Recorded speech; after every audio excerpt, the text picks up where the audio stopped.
This is a public service announcement for toxic mothers. Your son is not your husband. He's not supposed to listen to all your problems, troubles, and emotions. He's not the one you should look to for comfort or reassurance. He's not supposed to make sure that you're happy. He's the child. You are the parent.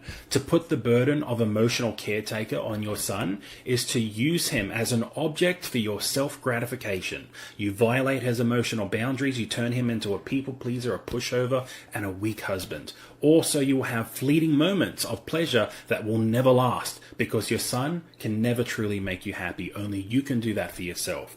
And trying to use your son for that purpose won't ever fix you. It'll just destroy him. कोई नीतू सिंह को ये video दिखा दे please. उन्हें जरूरत है इसे देखने की, बहुत ज्यादा जरूरत है, क्योंकि नीतू और रणबीर कपूर के बीच में भी ऐसा ही वियर्ड कनेक्शन है जिसे बेसिकली इमोशनल इंसेस्ट कहते हैं। अब इमोशनल इंसेस्ट है क्या? शायद से आप सबको इंसेस्ट पता होगा कि जब कोई दो फैमिली मेंबर्स एक दूसरे के साथ रोमांटिकली और physically as in sexually involve हो जाते हैं तो उसे इंसेस्ट कहते हैं। लेकिन इमोशनल इंसेस्ट में कोई भी रोमांटिक या सेक्सुअल कनेक्शन नहीं होता है, उसमें बस इमोशनल कनेक्शन वैसा ही होता है जैसा कि दो पार्टनर्स के बीच में होना चाहिए, वैसा इमोशनल कनेक्शन जैसा कि एक कपल के बीच में होना चाहिए। लेकिन जब वो दो फैमिली मेंबर्स के बीच में होता है, ब्लड रिलेटिव्स के बीच में, तो इसे इमोशनल इंसेस्ट कहते हैं। और अनफॉर्चुनेटली इमोशनल इंसेस्ट के सबसे ज्यादा केसेस माँ और बेटे के बीच में ही देखने को मिलते हैं। अगर आप इसे दूसरे रिश्तों के साथ कंपेयर करें तो जैसे कि फादर डॉटर, भाई बहन,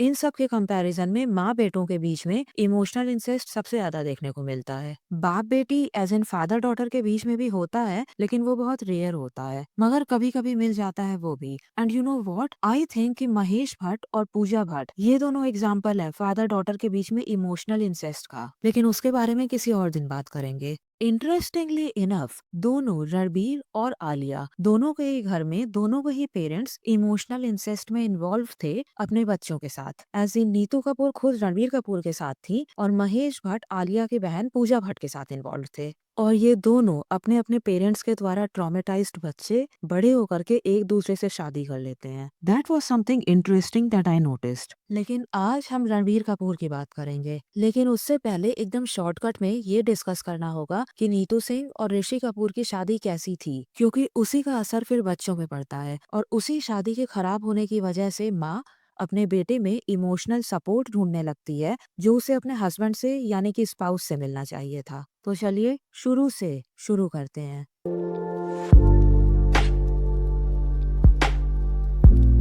लगभग 4-5 साल डेट करने के बाद जनवरी 1980 में ऋषि कपूर और नीतू सिंह शादी कर लेते हैं और उसके 7.5 से 8 महीने के बीच में ही रिद्धिमा का जन्म हो जाता है। तो कुछ र्यूमर्स ऐसी भी हैं कि ये शादी इसलिए इतनी जल्दी हुई थी उस वक्त पे क्योंकि नीतू कपूर प्रेग्नेंट थी पहले से ही। और ऋषि कपूर ने अपने ऑटोबायोग्राफी खुल्लम खुल्ला में खुद से ये कहा है कि वो नीतू सिंह से एंगेजमेंट ही नहीं करना चाहते थे, अपने रिश्ते को आगे बढ़ाना चाहते ही नहीं थे। अगर उनके फैमिली वालों ने जबरदस्ती उन दोनों की एंगेजमेंट नहीं कराई होती तो, क्योंकि उनके हिसाब से ऋषि के शादी करने का वक्त आ गया था। खैर, एंगेजमेंट हो जाती है, फिर शादी भी हो जाती है और रिद्धिमा के पैदा होने के बाद शायद से ऋषि कपूर को ये लगने लगा हो कि अब गाय तो खूंटे से बंध गई है, बच्चा तो हो ही गया है, वो जाएंगी कहाँ। और उनके एक के बाद एक अफेयर्स शुरू हो जाते हैं। खैर, अफेयर्स तो शादी के पहले भी थे, लेकिन मैं शादी के बाद पे ज्यादा फोकस करूंगी। पूनम ढिल्लन, दिव्या भारती, जूही चावला और भी बहुत सारे एक्ट्रेसेस के साथ उनके लगातार अफेयर्स की र्यूमर्स हमेशा से रही थी। टू द पॉइंट जहाँ पे नीतू सिंह खुद एक इंटरव्यू में ये बोलती हैं कि उन्होंने अपने पति के नेचर को एक्सेप्ट कर लिया है कि वो हमेशा अफेयर्स, वन नाइट स्टैंड्स वगैरह करते रहेंगे, लेकिन जब तक वो घर वापस आए उनके पास और अपनी फैमिली को प्रायोरिटाइज करते रहे तो उन्हें कोई प्रॉब्लम नहीं है। आखिरकार पत्नी तो वो ही है। फिर आगे चल करके नीतू कपूर का खुद का अफेयर होता है संजय दत्त की सिस्टर इन लॉ इना शर्मा के साथ। स्टारडस्ट वो मैगजीन थी जो इस न्यूज को लीक करती है अपने सितंबर 1997 के इशू में। तो जब ऋषि कपूर को इसके बारे में पता चलता है तो वो उन्हें इतना मारते हैं, इतना अधिक अब्यूज करते हैं कि उन्हें पुलिस को बुलाना पड़ता है और फिर वो घर छोड़ करके चली जाती हैं 3-4 साल के लिए। 1997 में ये मारपीट का केस होता है, पुलिस को बुलाना, वो घर छोड़ करके तभी जाती हैं और फिर 3 से 4 साल के बाद 2000s के शुरुआत के सालों में वापस आती हैं, यानी कि 2001-2002 के टाइम पे। इसके बारे में मधु जैन की book the Kapoors the first family of Bollywood में भी लिखा गया है। इस बुक को by the way Randhir Kapoor ने लॉन्च किया था और कपूर फैमिली ने ओके दिया था कि ये बुक रिलीज हो सकती है। तो ये तो थी ऋषि कपूर और नीतू सिंह की बैक स्टोरी एकदम शॉर्ट में। और हाँ, नीतू जी बाइसेक्सुअल थी, आई मीन है। खैर,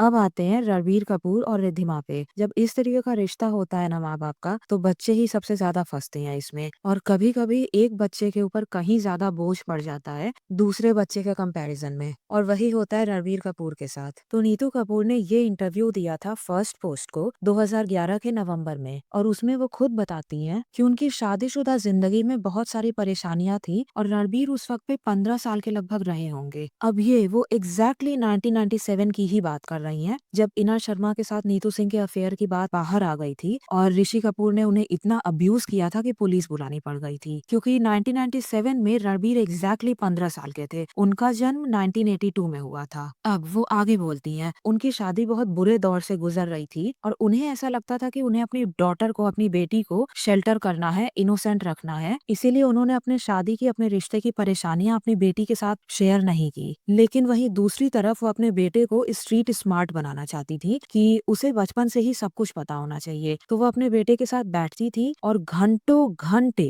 वो उसे बताती थी कि उनके शादी में क्या सही चल रहा है, क्या गलत चल रहा है। सब कुछ एक्सप्लेन करती थी अपने शादी, अपने रिश्ते से रिलेटेड। और उस वक्त रणबीर ही उनके बेस्ट फ्रेंड हुआ करते थे। तो नीतू के दिल में जो भी बात आती थी वो सब कुछ बस रणबीर से ही बताती थी और किसी से भी नहीं। और फिर वो आगे एडमिट करती हैं कि इसके बाद ही रणबीर कम्प्लीटली बदल गए। वो बहुत रिस्पॉन्सिबल हो गए, इमोशनली मैच्योर हो गए, ग्रोन अप्स की तरह बिहेव करने लगे। और नीतू ने उन्हें ये सारी चीजें इसलिए बताई थी, उनके साथ ये सब कुछ शेयर इसलिए किया था क्योंकि उनके हिसाब से ये सारी बातें रणबीर को आगे चल करके बहुत अच्छा पति बनाएगी। अगर रणबीर को पहले से ही पता होगा कि शादियां कैसी होती हैं, रिश्ते कैसे होते हैं, इन सब के बारे में। और ये सारी बातें वो एक 15 साल के बच्चे के साथ शेयर कर रही थी। उस उम्र में बच्चे हार्मोनल चेंजेस के थ्रू गुजर रहे होते हैं, पूरी की पूरी उनकी दुनिया चेंज हो रही होती है। उसी वक्त उन्हें ये समझ में आ रहा होता है कि वो लड़के लड़की किससे अट्रैक्टेड है, किसे पसंद करते हैं एंड ऑल ऑफ दैट। और नीतू जी को ये लगा कि ये सही उम्र है अपने जिंदगी की सारी परेशानियां अपने बेटे के साथ शेयर करने के लिए। अब सवाल यहाँ पे ये आता है कि वो रिद्धिमा के साथ ये सब कुछ शेयर क्यों नहीं करती हैं। वो 17 साल की थी लगभग उस वक्त, उम्र में बड़ी थी और साथ में लड़की थी, तो वो नीतू जी के एक्सपीरियंसेस को, उनके दर्द को शायद से और अच्छे से समझ पाती। उसका कारण था एक्चुअली में रणबीर का जेंडर। रणबीर का जेंडर वही था जो उनके पति यानी कि ऋषि कपूर का था। और इमोशनल इंसेस्ट के केसेस में माएं अपने बेटों के साथ इसलिए इतना ज्यादा कनेक्ट करती हैं क्योंकि वो कनेक्शन उन्हें अपने पति से चाहिए होता है, वो इमोशनल कनेक्शन। तो यूजुअली पति के साथ औरतें जो भी इमोशनली शेयर करती हैं, अपने जिंदगी की परेशानियां, आपके जिंदगी में क्या चल रहा है, आपके ड्रीम्स और डिजायर्स क्या हैं, ये सब कुछ आप यूजुअली अपने पति के साथ शेयर करते हो। लेकिन जब पति अवेलेबल नहीं है तो आप इमोशनल सपोर्ट अपने बेटे से चाहते हो, अपने उस बच्चे से जिसका जेंडर वही है जो आपके स्पाउस का है। और मैंने पहले ही बताया हुआ है कि ऋषि कपूर कैसे थे, उनका अल्कोहल एडिक्शन, उनके अफेयर्स, उनका मारपीट करना, तो वो इमोशनली अवेलेबल नहीं रहने वाले थे नीतू जी के लिए, ये बात गारंटीड थी। तो उनका बेटा उस कमी को पूरी करता है, इसलिए नीतू अपने बेटे को, रणबीर को, अपने पति के रिप्लेसमेंट की तरह यूज करती है, जो वो अपने बेटी को यूज नहीं कर सकती थी क्योंकि बेटी लड़की थी, उसका वो जेंडर नहीं था जो उनके पति का है। इसका ठीक ऑपोजिट देखने को मिलता है महेश भट्ट और पूजा भट्ट के केस में। एक्चुअली जब उन्हें देखो तो ऐसा लगता है कि वो इमोशनल इंसेस्ट से ना थोड़ा आगे ही बढ़ गए थे पूजा के साथ, लेकिन इमोशनल इंसेस्ट भी था। वो अपने वाइफ के जगह पे अपनी बेटी पूजा को इस्तेमाल कर रहे थे इमोशनल सपोर्ट के लिए, जबकि उनका बेटा भी है। नाउ इमोशनल इंसेस्ट को हिडन इंसेस्ट या कोवर्ट इंसेस्ट भी कहते हैं क्योंकि ये अक्सर माँ बेटे या बाप बेटी के बीच में बहुत क्लोज रिश्ता है, इसके पीछे छिपा रह जाता है, तो इसे हिडन इंसेस्ट कहते हैं। और लोग ये समझ नहीं पाते हैं कि पेरेंट्स अपनी जिंदगी की हर एक बात अपने बच्चे के साथ शेयर कर रहे हैं, इंक्लूडिंग अफेयर जैसे चीजों की बात। महेश भट्ट और पूजा भट्ट, इन लोगों ने तो ये बात पब्लिकली बता दी है कि महेश भट्ट पूजा के साथ अपने अफेयर्स को डिस्कस किया करते थे। ये लोग कम्प्लीटली ओपन है इस बात को लेकर के, और इन लोगों को ये बिल्कुल भी क्रीपी नहीं लगता है। आई मीन कौन अपने बेटी से ये बात करता है? पहले तो अफेयर अपने आप में गलत है, फिर अपने बच्चों को ट्रॉमेटाइज कर देना कि हम तुम्हारे माँ के ऊपर या पापा के ऊपर चीट कर रहे हैं और किसी के साथ मेरा अफेयर है, तो आप सोच ही सकते हो कि उस बच्चे का का माइंडसेट कितना चेंज हो जाएगा बड़े होते होते। नो वंडर कि बॉलीवुड में ओपन रिलेशनशिप्स, पॉली रिलेशनशिप्स वगैरह के बारे में हम लोग इतना सुनते रहते हैं, चीटिंग वगैरह के बारे में इतना रेगुलरली सुनते हैं। जब उनके माँ बाप ही उन्हें ऐसे बड़ा किए हैं तो ये बच्चे तो बचपन से ही ट्रॉमेटाइज्ड है मेंटली। उन्हें affairs, cheatings, open relationships, poly relationships ये सब कुछ नॉर्मल लगती है। और जब ये इतना नॉर्मलाइज्ड हो जाएगा तो बड़े होकर के वो लोग भी वही करेंगे, बल्कि वो लोग 2 कदम आगे ही जाएंगे उसके। And you know Mahesh Bhatt जो पूजा के साथ शेयर किया करते थे अपने अफेयर्स वगैरह के बारे में, ये बात इतनी सिमिलर है एक र्यूमर के जो मैंने सुनी है कि नीतू सिंह का जो अफेयर था इना शर्मा के साथ, वो बाहर ही इसलिए आया था क्योंकि रणबीर कपूर ने किसी से बता दिया था ये बात। और उस वक्त मुझे थोड़ा सा शॉकिंग लगा था कि रणबीर को क्यों पता होगा। अब जब मैं महेश और पूजा का सिचुएशन देखती हूँ ना, और ये देख रही हूँ कि नीतू सिंह खुद बोल रही है कि 15 साल की उम्र में वो सब कुछ बताती थी अपने बेटे को, तो वो ये भी बताई होंगी। और रणबीर उस वक्त छोटे ही तो थे, टीनेजर थे, किसी और के साथ शेयर कर दिए होंगे। एंड मे बी वो इस पूरे बात का बतंगड़ बनाना भी ना चाहते हो। ऐसा भी हो सकता है कि वो घर पे इतना स्ट्रेस्ड हो जाते हो ये सारी बातें जान करके, तो वो अपने किसी फ्रेंड के साथ बस शेयर कर रहे होंगे, क्योंकि वो भी बस टीनेजर ही थे। उनकी एक बार उम्र का हम लोग को ख्याल रखना पड़ेगा कि उस वक्त एज क्या थी रणबीर की। वो शेयर कर रहे होंगे और फिर वो बात से बात फैलती चली गई होगी, मैगजीन तक पहुंच गई होगी और उन्होंने इस पूरी बात को लीक कर दिया publicly. Like I won't be surprised कि ये र्यूमर सही हो कि इना और नीतू के अफेयर वाली बात रणबीर ने लीक करी थी। तो यहाँ पे भी गलती नीतू सिंह की ही थी कि वो सारी की सारी बातें अपने इतने छोटे बच्चे को क्यों बता रही हैं। और जब ऐसा होता है ना, तो वो बच्चा इतना अधिक स्ट्रेस्ड हो जाता है कि वो उम्र से पहले ही बड़ा होने के लिए मजबूर हो जाता है। और ऐसा इंसान ना बड़ा होकर के कमिटमेंट फोबिक भी रहेगा। क्यों? क्योंकि बड़ा होने का मतलब है, या फिर किसी रिश्ते में आने का मतलब है कि वैसा ही स्ट्रेसफुल लाइफ जीना जैसा कि उनके पेरेंट्स ने जी थी। अगर रिलेशनशिप में आना इतना ही बुरा होता है तो इससे तो अच्छा है कि कमिटेड हो ही ना, हमेशा प्ले बॉय की ही लाइफ जियो। एटलीस्ट रोज रोज के ड्रामे नहीं होंगे, अब्यूज किसी का नहीं झेलना पड़ेगा, मारपीट या लड़ाइयाँ नहीं होंगी, उसके वजह से स्ट्रेस, टेंशन कुछ भी नहीं होगा। But I do feel that my father he was a short-tempered man, but he was a very good man. He's somebody who really loved his family, loved his work, loved his food, loved his alcohol. He was a very open person. Whatever he said, he could speak about it. Did you think of him that way from the very beginning? Like growing up 1 to 10? Nikhil never saw his eye color. I was always like this. I was just like, yes. I never said no. I was so scared. Like the movie Animal. I watched it. It was really good. Animal, I was more obsessed with him. Here, I was scared of my dad. Like he never shouted at us. He never raised his hand. But just because around us, his temperament was so like volatile that it always scared me. So anybody who speaks in a louder tone from childhood, it started disturbing me. My parents went through like shitloads of like fights, where we live in a bungalow. So I've spent like most of my childhood on the staircases hearing them fight.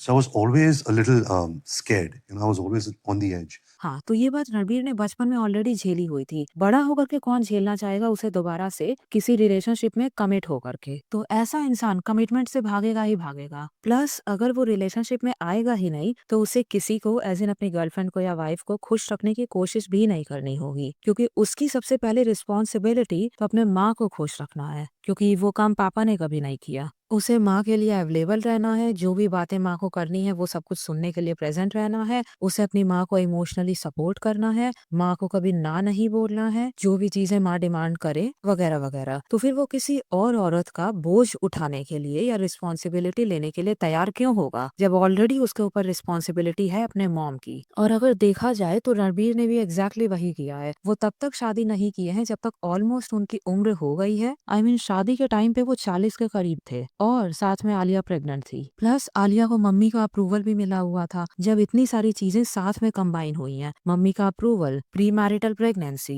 बढ़ती हुई उम्र, जब सब कुछ combine हुई है तब वो शादी हुई है। लेकिन उसके पहले तक वो बंदा किसी से भी शादी करने को तैयार नहीं था। That is commitment phobia. और जो नीतू कपूर ने बोला था ना कि उन्होंने सोचा था कि अगर वो अपने जिंदगी की हर एक प्रॉब्लम शेयर करेंगी तो उससे उनका बेटा बहुत अच्छा पति बनेगा आगे चल करके, आई थिंक उसका एग्जैक्ट ऑपोजिट हुआ है। He became a really bad partner instead of a good one. और ये सब कुछ नीतू जी के इतनी सारी चीजें ओवर शेयर करने की वजह से ही हुई है, और अपने बेटे को अपना परमानेंट इमोशनल क्रच की तरह यूज करने की वजह से। बाय द वे, ये नीतू सिंह ने खुद सिमी गरेवाल के शो पे कहा था कि उनका बेटा उन्हें कभी नो नहीं कहता है। Tell me truly, are you a mama's boy? Yes, I am. He is a mama's boy because I am very close to him. He kind of cares for me. He's never hurt me. He's never gone against me. So, I mean, whatever I say, he just never says no. और फिर इसके आगे रणबीर ये कहते हैं, I just have a problem saying no. I feel that there are better ways to disguise that word. I think that word no hurts people. But eventually it does come up because it can't be hidden.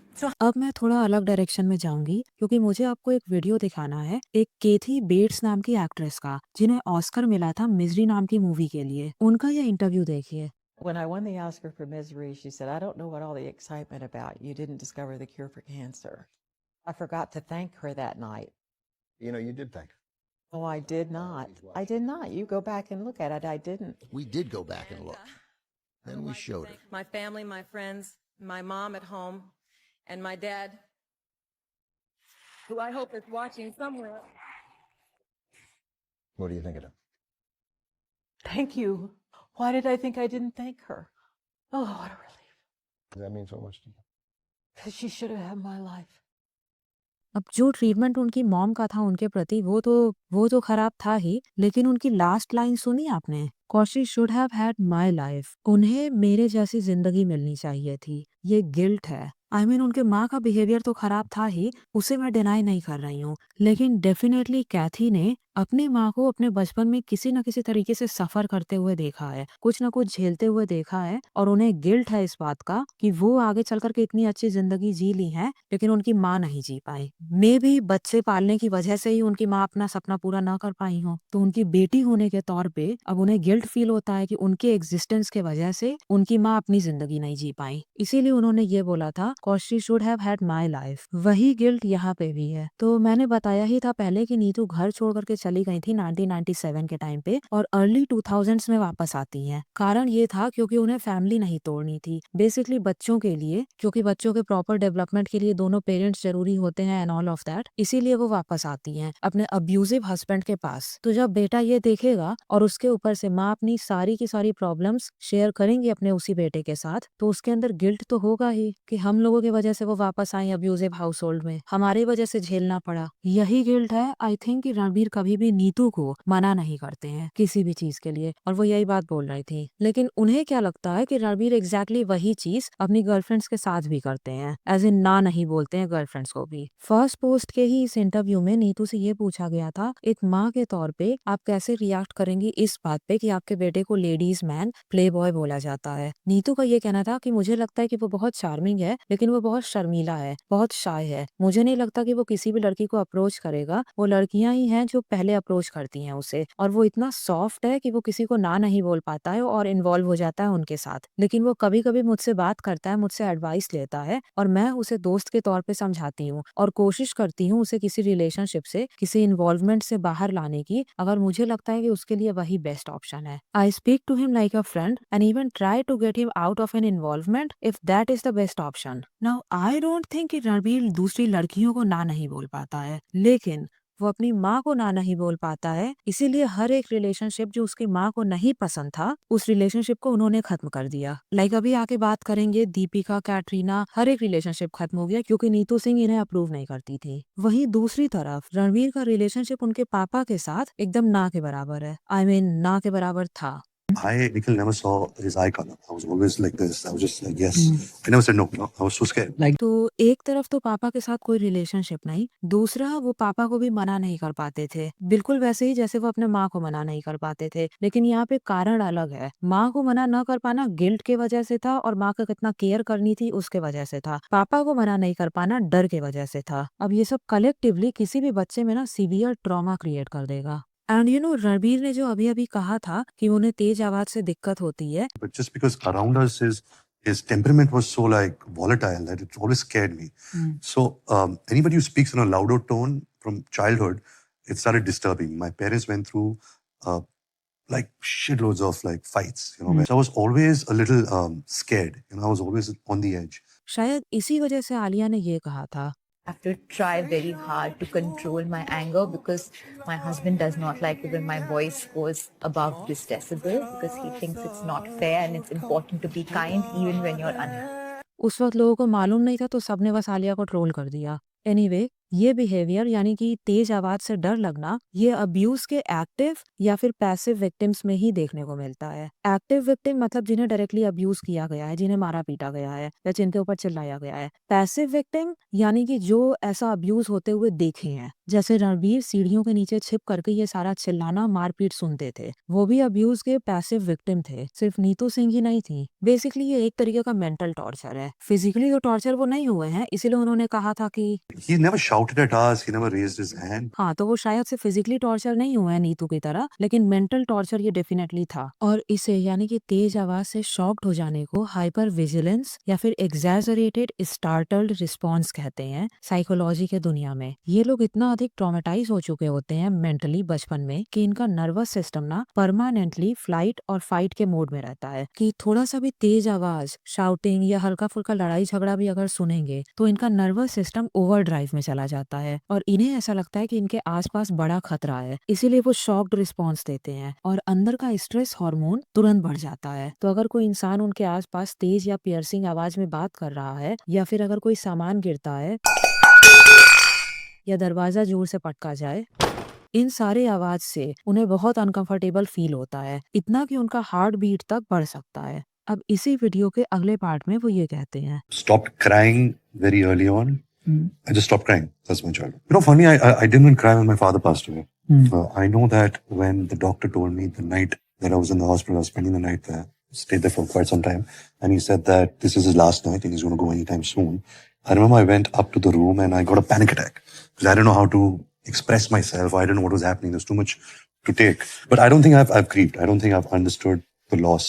Losing one of your parent is very big moment in तो दो चीजें हैं यहाँ पे। पहला कि उन्होंने रोना बंद कर दिया, मतलब बेसिकली उन्होंने अपने इमोशंस को ब्लॉक कर दिया। ऐसा लोग तब करते हैं जब इतने ज्यादा इमोशंस हो जाते हैं उनके जिंदगी में कि वो झेल ही नहीं पाते हैं। तो एक तरफ पापा का डर, दूसरी तरफ माँ के लिए गिल्ट, और माँ के लिए भी डर इस बात का कि आगे चल करके उनके साथ क्या होगा, उनके साथ पापा क्या करेंगे। अपने शरीर के अंदर हार्मोनल चेंजेस जो हो रहे होंगे, क्योंकि वो बस 15-16 साल के ही थे, और जब इतने सारे इमोशंस बहुत अधिक ओवरवेलमिंग हो गए होंगे ना कि झेलते नहीं बन रहा होगा, तब उन्होंने अपने इमोशंस को काफी हद तक ब्लॉक कर दिया होगा और रोना ही बंद कर दिया। और जब आप अपने इमोशंस को फील करना बंद कर दोगे, आपके जिंदगी में क्या चल रहा है उसके बारे में सोचोगे नहीं, अपने इमोशंस को सॉर्ट आउट नहीं करोगे, तो कभी ना कभी वो बांध टूटेगा और पैनिक अटैक आएगा। ये एक नेगेटिव तरीका है जिसके थ्रू इमोशंस अपने आप को रिलीज करते हैं आपके बॉडी से, क्योंकि आप रो नहीं रहे हो, आप किसी से शेयर नहीं कर रहे हो अपनी प्रॉब्लम्स, हर एक चीजें आपके अंदर बस बंधी हुई हैं, पड़ी हुई हैं।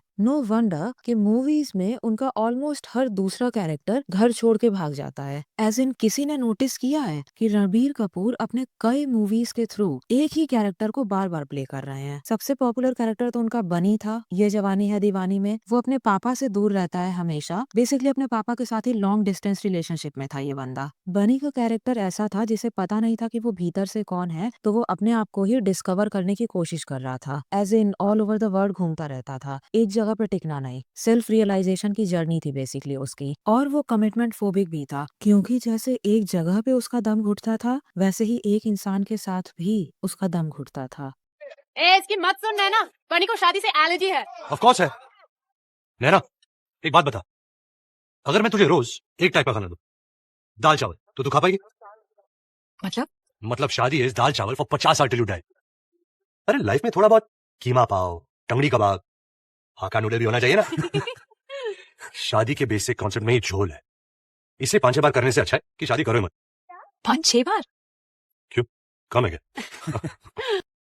वेक अप सेट अगेन, उसमें भी उसका रिलेशनशिप उसके पापा के साथ खराब रहता है। किसी भी एक जॉब में वो टिक नहीं पाता है और अपने फैमिली में वो ट्रैप्ड फील करता था और इमोशनली रेडी नहीं रहता है रिलेशनशिप के लिए। उसमें भी वो अपने आप को डिस्कवर करने की कोशिश कर रहा होता है। सेल्फ रियलाइजेशन की जर्नी रहती है वो मूवी उसके लिए। रॉक स्टार, इस मूवी में उसका पूरे के पूरे घर के साथ ही खराब रिलेशनशिप रहता है कि उसे घर से ही निकाल दिया जाता है और फिर वो मंदिर मस्जिद वगैरह में घूम घूम करके और वहाँ पे गाने वगैरह गा करके सुकून की तलाश में रहता है। तमाशा, इस मूवी में वो कम्प्लीटली सप्रेस्ड लाइफ जी रहा होता है कॉर्पोरेट जॉब करते हुए दिल्ली में। कॉर्सिका जहाँ वो वैकेशन के लिए जाता है, वो उसके लिए एस्केपिज्म रहता है। वो अपने डेली लाइफ से भागने की कोशिश कर रहा होता है। फिर आगे चल करके जब दीपिका उसे रिजेक्ट करती है ये कह करके कि वो इंसान नहीं है जिससे वो कॉर्सिका में मिली थी, तब फिर उसके सेल्फ रियलाइजेशन की जर्नी शुरू होती है। उसके पहले तक वो कम्प्लीटली इमोशनली और साइकोलॉजिकली सप्रेस्ड जिंदगी जी रहा था। बचना है हसीनो पूरी की पूरी कहानी ही, पूरी की पूरी मूवी ही रणबीर के कैरेक्टर के कमिटमेंट फोबिया पे बेस्ड थी, इसीलिए एक के बाद एक वो लड़कियों को छोड़ता जाता है। सो लुक, मूवीज अलग अलग हैं और स्टोरीज भी अलग थी इन मूवीज की काफी हद तक, लेकिन इन सब में रणबीर के कैरेक्टर में ना काफी सारे कॉमन थीम्स थे। एज इन घर वालों के साथ नहीं बनना, या फिर पापा के साथ नहीं बनना, घर से निकाल दिया जाना, या फिर खुद से घर छोड़ के चले जाना, बेसिकली फैमिली के साथ सेपरेशन, ये नहीं पता होना कि अंदर से वो कौन है, अपने डेली लाइफ में सप्रेस्ड फील करना, तो बाहर निकलने के बाद फिर अपने खोज पे चले जाना, एक जगह पे टिकना नहीं, दुनिया भर में दर दर भटकना, कमिटमेंट फोबिया, ये सारे के सारे कॉमन थीम्स फॉलो होती हैं रणबीर के बहुत सारे कैरेक्टर में।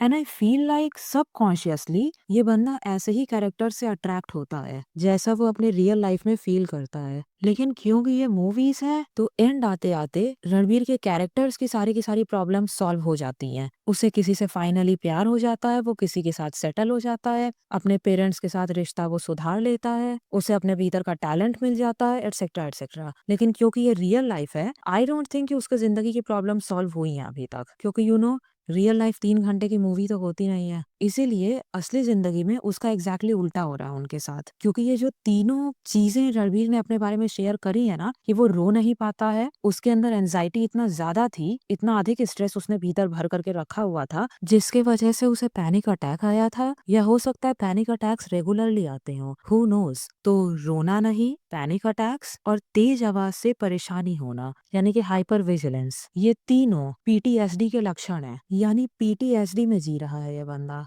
जिन्हें नहीं पता है उनके लिए PTSD यानी post traumatic stress disorder. Basically अगर कोई इंसान बहुत लंबे वक्त तक ट्रॉमेटिक सिचुएशन में जिया है तो उस केस में उनका शरीर और मन दोनों ही कुछ सिम्टम्स, कुछ आदतें क्रिएट कर लेते हैं जो वैसे तो उस वक्त ट्रॉमा से डील करने के लिए था, लेकिन अनफॉर्चुनेटली उस ट्रॉमेटिक सिचुएशन से बाहर आने के बाद भी वो आदतें, वो सिम्टम्स रह जाती हैं, क्योंकि वो लोग इतने लंबे समय तक उस सिचुएशन में रहे हैं इसलिए। एंड ऑब्वियसली उसके लिए आपको थेरेपी वगैरह चाहिए होती है PTSD से बाहर आने के लिए, और थेरेपी जाने के लिए ये तैयार नहीं है, या फिर इनके लिए थेरेपी काम नहीं की। I have tried therapy before my father got sick in London, and I don't think therapy worked for me for 2 reasons. Firstly, because I don't think I could completely honestly express myself to the therapist. Maybe I wasn't someone who I connected with. And secondly, I realized that the therapist in some way was teaching me how to manipulate life. Explain. In a way that it became, okay, if this is, say, a conflict with a friend, so there is a certain way, there is a method that you can overcome this problem by doing certain things. And whatever he was telling me about, say, relationships or life, it made me realize that I don't want to manipulate life. I don't want to put something in motion to avoid it because it gives me peace or it doesn't stress me out. By the way, दुनिया भर में, ये सिर्फ India की बात नहीं है, दुनिया भर में आदमियों की ये प्रॉब्लम है कि चाहे उनके बचपन में जो भी हुआ हो या अभी भी जो भी हो रहा हो, वो थेरेपी जाने के लिए तैयार नहीं होते हैं। डेटा के अनुसार आदमियों का औरतों के कंपैरिजन में 54% कम चांस है थेरेपी के लिए जाने का, चाहे जो भी हो रहा हो उनके लाइफ में। और उनके कारण यूजुअली ऐसे से होते हैं कि मैं अपनी प्रॉब्लम्स खुद से हैंडल कर लूंगा, मुझे पसंद नहीं है कि कोई मुझे बताए कि क्या करना है जिंदगी में। एज इन थेरेपिस्ट उन्हें रिकमेंड नहीं कर सकते हैं कि अपने लाइफ की प्रॉब्लम्स को कैसे सॉल्व कीजिए। मैं किसी के सामने ब्रेक डाउन नहीं कर सकता, मैं अपनी पर्सनल बातें किसी से शेयर नहीं कर सकता, किसी के सामने इमोशनल नहीं हो सकता। तो यूजुअली इन सब कारण की वजह से बहुत सारे आदमी नहीं जाते हैं थेरेपी के लिए, चाहे भले उनका बचपन बहुत ट्रॉमेटाइजिंग रहा हो। और जब आप थेरेपी नहीं लेते हो तो आप ये करते हो। Anushka is like she's the anxiety queen. Yeah. Like she has to pop Restyl's to even like have a conversation. She's such a horrible person. I've seen her doing that. Rumors about Like she pops like what anxiety killers? What's it mean? I think he does drugs so that he can be a little like more upbeat, because he's such a otherwise fickle person. So he has to like do a couple of. Yeah, but what is he doing? Oh, lines. You can't say that, Anushka. That's wrong. You can't say that on television.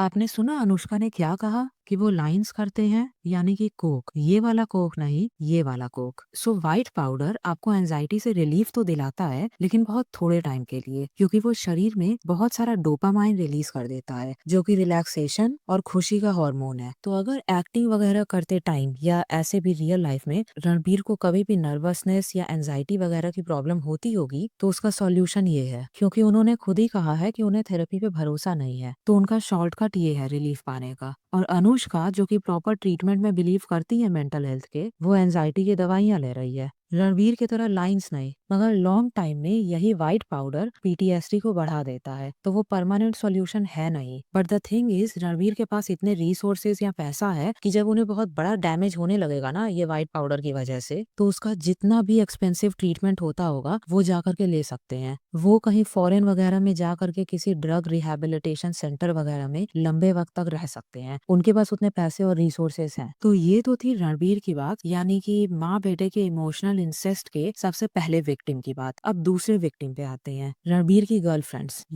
उनकी girlfriends क्यों victim है? क्योंकि उनकी mom हमेशा उन्हें अपने competitor की तरह देखती हैं, तो वो हर एक उस गर्लफ्रेंड को रास्ते से हटाती जाएंगी जो उन्हें थोड़ा सा भी चैलेंज करेगी, और जो चैलेंजिंग नहीं थी उसे मम्मी जी का अप्रूवल मिल गया। मुझे याद है नीतू कपूर ने ये बोला था, There are two kinds of girls.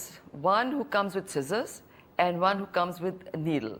Scissors is the one who breaks the family, और जो needle के साथ आती है, she kinds of mends the family together. She makes sure the family is together, and that's the girl I would like.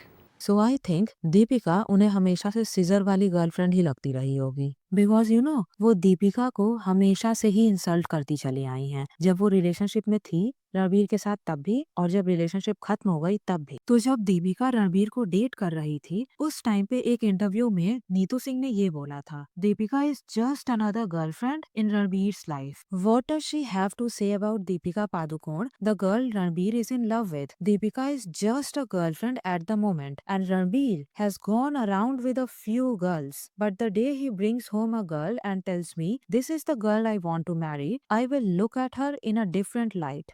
Ranbir knows that I fell in love with Rishi and got married to him, but the girl he marries may have had a few affairs earlier. Ranbir is intelligent and mature enough to understand this. So clearly वो दीपिका के पहले के affairs के बारे में बात कर रही थी जो उन्हें नहीं पसंद था, और उसके पहले के रणबीर के जितने अफेयर्स थे आई सपोज वो ठीक था। और यहाँ पे आपने नोटिस करा है, इन्होंने कहा है कि Ranbir has been gone around with a few girls. इसे याद रखिएगा। हाँ, जब दीपिका के साथ ब्रेकअप हो जाता है तो उनके देखिए सुर कैसे बदल जाते हैं।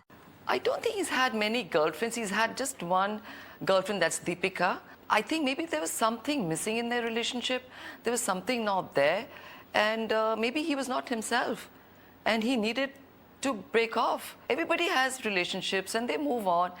If it was perfect, they wouldn't break up. हाँ, अब सडनली रणबीर की दीपिका से पहले और कोई गर्लफ्रेंड नहीं थी। इतना सफाई देने की जरूरत क्या थी? अपने बेटे के पास्ट को इतना झाड़ पोछ इसलिए रही थी वो, क्योंकि इस इंटरव्यू से पहले ही दीपिका और सोनम कॉफी विद करण पे जाके आ चुकी थी, और उन लोगों को जितना बोलना था, जैसे कि रणबीर को कॉन्डोम का एडवर्टाइजमेंट करना चाहिए और वो चीटर है एंड ऑल ऑफ दैट, वो सब कुछ वो लोग ऑलरेडी बोल चुकी थी। तो अब यहाँ पे मम्मी जी लगी थी अपने बेटे के इमेज को पॉलिश करने के लिए, इसीलिए सडनली रणबीर की अब कोई गर्लफ्रेंड नहीं थी पहले। बाय द वे, दीपिका से पहले ही रणबीर अवंतिका मलिक को, नंदिता मेहतानी को, सोनम कपूर को, इन सब को डेट कर चुका था। अवंतिका मलिक वही जो आगे चल करके इमरान खान से शादी कर लेती हैं, और नंदिता मेहतानी रणबीर कपूर के जीजा जी यानी कि करिश्मा कपूर के एक्स हस्बैंड संजय कपूर, जिनकी अभी अभी डेथ हुई है, उनकी फर्स्ट वाइफ थी। बात पलटना तो कोई नीतू जी से ही सीखे। इनफैक्ट नीतू जी के अटैक्स दीपिका के ऊपर इतना सीरियस थे कि जब डीपी और रणबीर का ब्रेकअप हुआ था ना, तो दो रूमर्स फैल रहे थे। पहला ये कि कैटरीना के साथ रणबीर ने दीपिका पे चीट किया है, और दूसरा ये कि नीतू सिंह को नहीं पसंद थी दीपिका, इस वजह से रणबीर ने दीपिका से ब्रेकअप कर लिया। और ये रूमर्स इतना अधिक फैल गई थी कि फिर आपकी अदालत पे रणबीर को सामने आकर के ये बात बोलना पड़ा था साल 2013 में। मैं आपसे ये पूछना चाहती हूँ कि रूमर्स हुए थे कि जो आप अपनी मम्मा से, नीतू जी से, आप मिलाने ले गए थे दीपिका को, एंड उन्हें दीपिका पसंद नहीं आई थी। सो क्या ये रीजन है आप लोगों के ब्रेकअप का? नहीं, बिल्कुल because you guys were very good. Actually बीच में होता है, वो इतने सारे थ्योरीज होते हैं सबके, तो वो शायद वो बिगाड़ देता है। मेरी माँ ऑफ कोर्स बहुत प्यार करती है मुझे, और वो यही चाहती है कि मैं अपनी ज़िंदगी अच्छी तरह जीऊँ। She was very fond of Deepika and I don't think that was the reason for our split. लेकिन और तो और उन्होंने पब्लिकली एक्सेप्ट कर भी लिया था कि दीपिका के साथ उनका ब्रेकअप उनके चीटिंग की वजह से हुआ है, ताकि नीतू को लोग ब्लेम करना बंद कर दें। रणबीर कपूर ये बोले थे एक इंटरव्यू में, yes I have cheated out of immaturity, out of inexperience, out of taking advantage of certain temptations, out of callousness. ये बात उन्होंने बोली थी स्टारडस्ट को एक इंटरव्यू में साल 2011 में। जस्ट टू बी क्लियर, मैं दीपिका को यहाँ पे इनोसेंट विक्टिम नहीं बता रही हूँ, क्योंकि ऐसे भी काफी सारे प्रूफ्स है कि दीपिका भी रणबीर को डेट करते टाइम फरहान अख्तर के साथ इन्वॉल्व्ड थी। जब दोनों कार्तिक कॉलिंग कार्तिक की शूटिंग कर रहे थे, तो वो कार्तिक कॉलिंग कार्तिक के बजाय फरहान कॉलिंग दीपिका में कन्वर्ट हो गया था। एनीवे, मेरा पॉइंट ये है कि अगर दीपिका ने चीट किया था तो रणबीर ने भी किया था, और इस पूरे के पूरे इशू में दीपिका के पेरेंट्स कभी भी एक शब्द भी नहीं बोले थे। ना तो रिलेशनशिप के टाइम पे उन्होंने कभी रणबीर को नीचा दिखाया था कुछ भी उल्टा सीधा बोल करके, जैसे he is just another boyfriend और इस तरीके की कोई बात। ना ही ब्रेकअप के बाद उन्होंने रणबीर को ब्लेम किया किसी भी चीज के लिए। ना ही दीपिका के पूरे डिप्रेशन एपिसोड में कभी भी वो लोग सामने आकर के रणबीर को कुछ भी बोले। लेकिन वहीं दूसरी तरफ नीतू जी, उन्हें हमेशा टांग अड़ानी होती थी रिलेशनशिप के शुरुआत से लेकर अंत तक, और दीपिका को विलन की तरह पेंट करना होता था। वही मैं सोच रही थी कि इन दोनों के पेरेंट्स के बिहेव करने के तरीके में कितना अंतर है। नहीं, खैर ये तो बस 1-2 साल की रिलेशनशिप थी। अब रणबीर की जिंदगी के सबसे लंबे रिलेशनशिप यानी कि कैटरीना कैफ पे आते हैं। र्यूमर्स तो इस रिलेशनशिप के भी शुरुआत से थे कि नीतू जी को कैटरीना पसंद नहीं है, लेकिन कैटरीना कैफ से ब्रेकअप के बाद ये बात सामने आ ही जाती है कि नीतू सिंह और ऋषि कपूर कारण थे इस ब्रेकअप के। लेकिन इस ब्रेकअप का फाउंडेशन तब रख दिया गया था जब रणबीर कपूर पहली बार अपने माँ बाप को छोड़ करके मूव आउट कर जाता है अपने किसी गर्लफ्रेंड के साथ। इस केस में वो कैटरीना थी। तो कपूर फैमिली के हिसाब से रणबीर कपूर को हमेशा अपने परिवार के साथ ही रहना था। I guess we live in a two-tier home. He lives on this floor and I live on the lower floor. So we don't know really what's happening. I guess right now is the right age to date. You girls, you should be dating him, yeah. What the hell? You don't have to become serious. You don't get a girlfriend and say, okay. How dare that their son becomes serious with some girl that he's just dating and decides to move out. So basically ये situation थी जैसा Kapoor family रहती थी अलग अलग floors पे, लेकिन उन लोग को एक घर में ही रहना था। मगर 2014 में कैटरीना और रणबीर एक साथ मूव आउट कर जाते हैं। जब रणबीर से इस मूविंग के बारे में पूछा जाता है तो उनका ये कहना रहता है कि उनके घर में कुछ कंस्ट्रक्शन चल रहा है, इस वजह से वो बस कुछ समय के लिए घर से बाहर रह रहे हैं। लेकिन मीडिया वाले उन्हें रेगुलरली स्पॉट करते हैं, उनकी फोटोग्राफ्स वगैरह भी आती है बाहर, जहाँ पे वो कैटरीना के साथ अपने नए अपार्टमेंट में मूव इन कर रहे होते हैं या उस अपार्टमेंट से अंदर बाहर जा रहे होते हैं। प्लस वो लोग इंटीरियर डिजाइनर वगैरह को भी विजिट करते हैं उस अपार्टमेंट की फर्निशिंग के लिए। खैर दोनों ही रणबीर और कैटरीना मीडिया को कोई बाइट नहीं देते हैं, इसके बारे में कुछ भी बोलते नहीं है। तो ये मूव आउट होता है 2014 में, और 2015 में ऋषि कपूर खुद से आकर के बोल देते हैं कि अब रणबीर कपूर उनके साथ नहीं रहता है, जो कि उनके और उनकी वाइफ नीतू कपूर के लिए एक बहुत बड़ा सेटबैक है। और इसी वक्त काइंड ऑफ रणबीर और कैटरीना शादी के लिए सीरियस हो रहे होते हैं। तो इसी साल जब 2015 में क्रिसमस सेलिब्रेट होता है जिसमें कैटरीना जाती है, तो नीतू सिंह उसे अटेंड नहीं करती हैं, क्योंकि उनके हिसाब से कैटरीना भी सीजर वाली बहू थी जो उनके फैमिली को काट करके अलग कर दी। तो यही दोनों रिस्पॉन्सिबल थे एक्चुअली में कैटरीना और रणबीर के ब्रेकअप के लिए, क्योंकि इन्होंने ही कैटरीना के एस्कॉर्ट होने का जो पास्ट था उसे डिग अप किया था और फिर रणबीर पे प्रेशर बनाया था ब्रेकअप करने के लिए। और इस बारे में राजीव मसांद ने लिखा भी है एक ब्लाइंड आइटम में कि एक बहुत बड़े फिल्म फैमिली के बेटे ने अपनी गर्लफ्रेंड के साथ ब्रेकअप इसलिए कर लिया क्योंकि वो एस्कॉर्ट थी पास्ट में, विच इज वियर्ड, क्योंकि नीतू कपूर भी एस्कॉर्टिंग के ही पास्ट से आती है। उनकी माँ और नानी दोनों इसी बिजनेस में इन्वॉल्व थी और कुछ हद तक नीतू भी।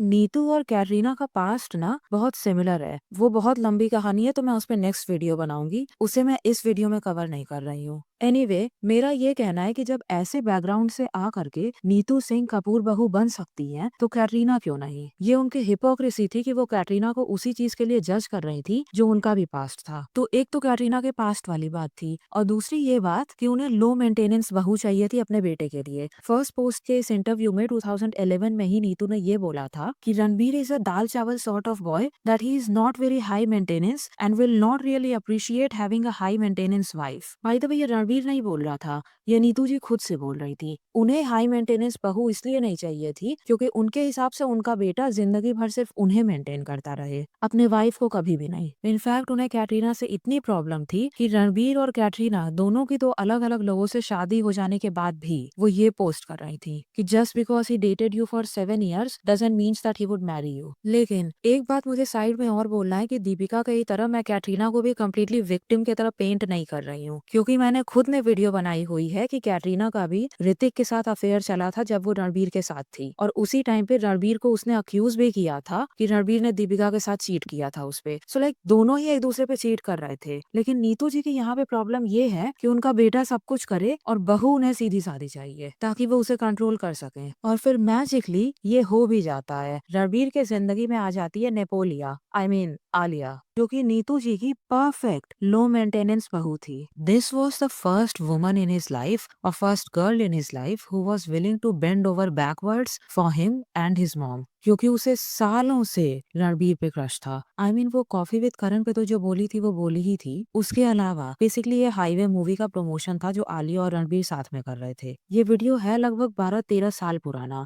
और बस आलिया का बिहेवियर और मैनरिज्म्स नोटिस कीजिएगा। शर्माना, रणबीर के आंख से आंख न मिलाना, झुक करके बात करना, उसके पूरे बिहेवियर से ही लग रहा था कि उसे बहुत बड़ा क्रश है रणबीर के ऊपर। ये वीडियो तब का है जब कैटरीना और रणबीर साथ में थे। इनफैक्ट ये एग्जैक्टली उसी साल का है जब कैटरीना और रणबीर एक साथ अपने फ्लैट में मूव इन करते हैं। So let's be clear, Alia को रणबीर तो पसंद थे ही काफी पहले से, प्लस उसे कपूर बहू भी बनना था, तो वो कुछ भी करने को तैयार थी इन दोनों चीजों को पाने के लिए। एंड एज अ रिजल्ट वो है लो मेंटेनेंस जब नीतू और रणबीर की बात आती है तो। इसीलिए रणबीर उससे कुछ भी बोल दें, कैसे भी बिहेव कर ले, सब कुछ चलता है उसके लिए। और उसके इसी बिहेवियर की वजह से वो नीतू जी के लिए चैलेंज नहीं है जैसे दीपिका और कैटरीना थी, खासकर कैटरीना तो मम्मी जी तो पसंद करेंगी ही। और अभी अभी जो आलिया और रणबीर का घर बना है 200 करोड़ का और समथिंग लाइक दैट, उसमें भी वो पूरा का पूरा परिवार एक साथ मूव इन करने वाला है, क्योंकि आलिया को ये बात हमेशा से क्लियर थी कि मूव आउट नहीं करना है, मम्मी जी को हमेशा खुश रखना है, तभी रणबीर के साथ उसका रिश्ता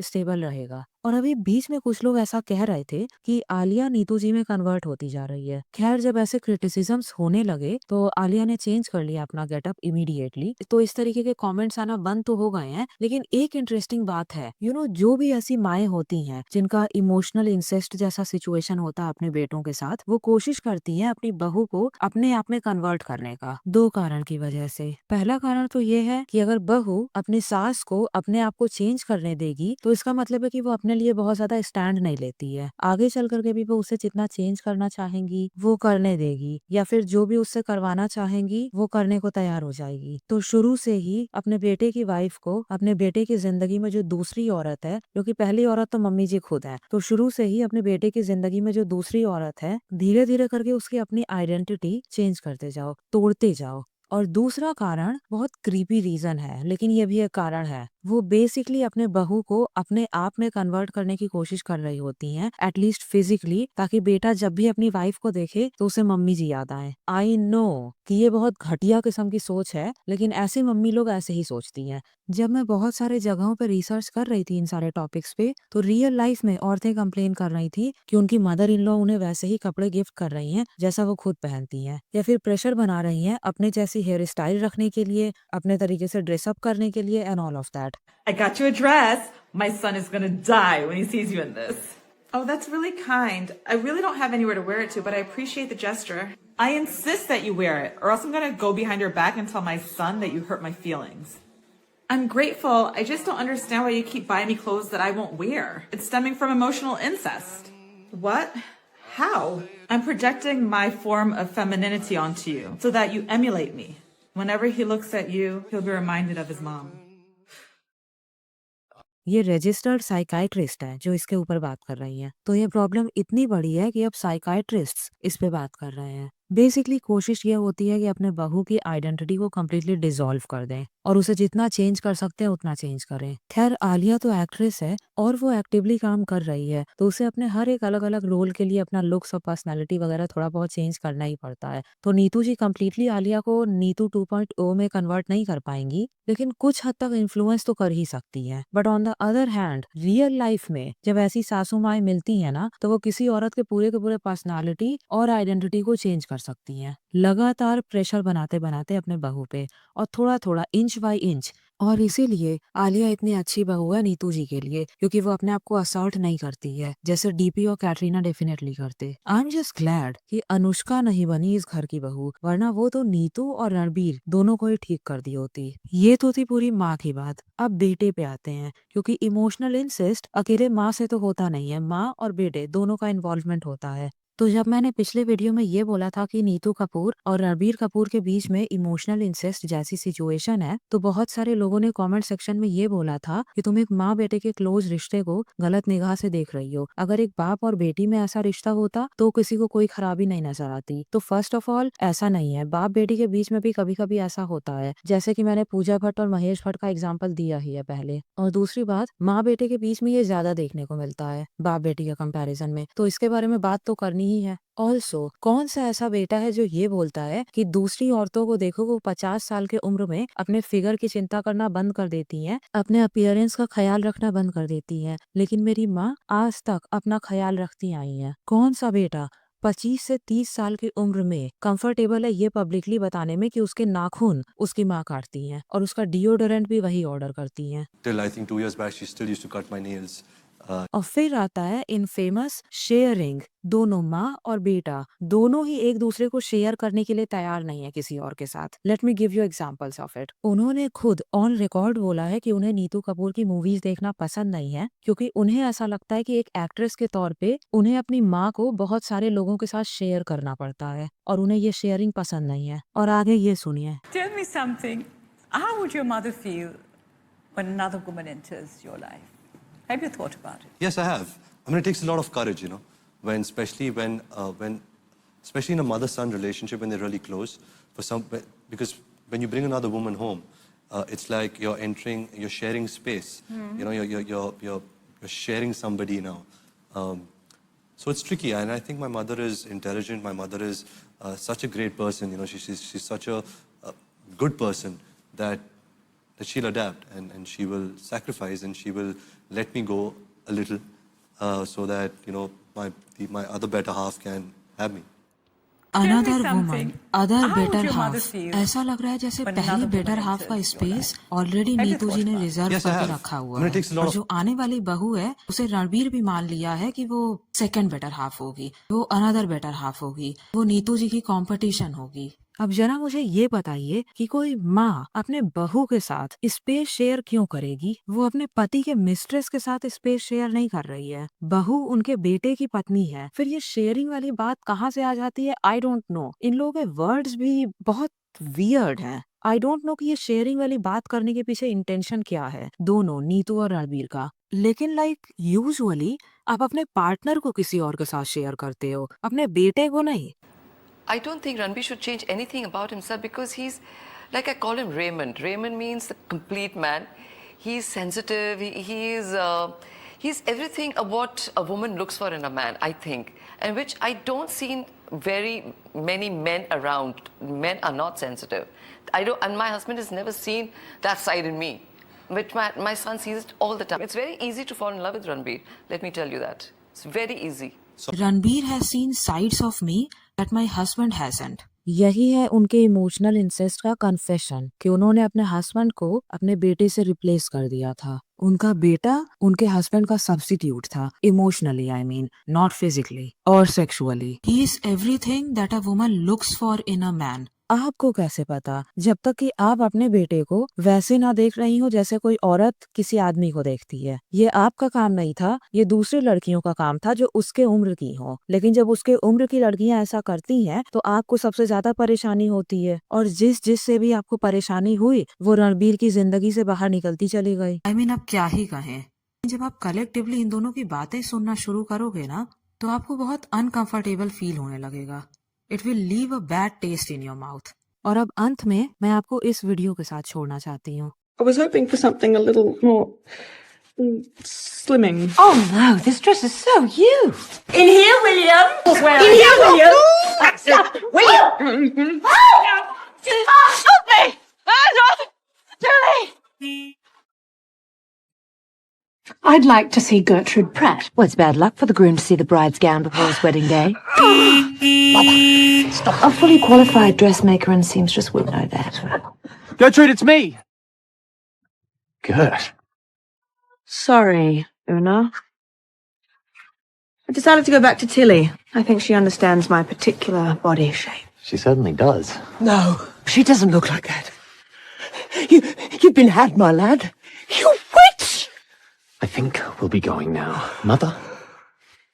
आपने देखा, माँ को इस बात से प्रॉब्लम हो रही थी कि बेटा किसी और लड़की से अट्रैक्टेड है। How dare she look beautiful. उसकी इतनी हिम्मत कैसे हो गई कि वो उस बदसूरत कपड़े को नहीं पहनी जो मैं उसे जबरदस्ती पहनाना चाहती थी। That's it for today's video. अगला वीडियो मैं नीतू कपूर और कैटरीना कैफ दोनों के सिमिलर बैकग्राउंड पे बनाने वाली हूँ। अगर आपको वो वीडियो देखना है या फिर वैसे ही आने वाले और videos, then subscribe and turn on your notifications. Until my next video, bye bye.